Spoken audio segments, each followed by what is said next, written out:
Hey, it's Craft, and today I'm going to bring you a quick tutorial on how to do a quick zoom in and zoom out effect in Premiere Pro. Let's dive into it. So to create a zoom in and zoom out effect like you saw at the beginning of this video, we're simply just going to be using keyframes. At the beginning of a clip that what you want to zoom in and zoom out, I want you to click the position keyframe and the scale keyframe.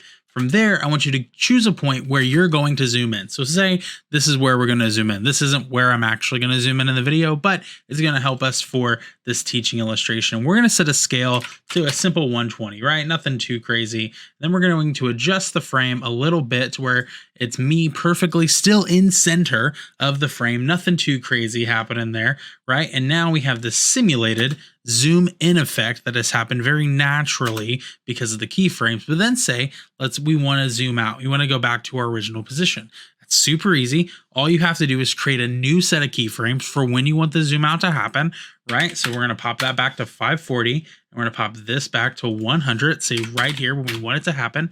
And then boom, we're now going to have a seamless zoom out effect happening on a clip as well. These keyframes are perfect for when you want to create seamless transitions in a video or seamless zoom in and zoom outs to add a little flair to your content. Want to keep elevating your skill set? Then click right here so that you can keep learning.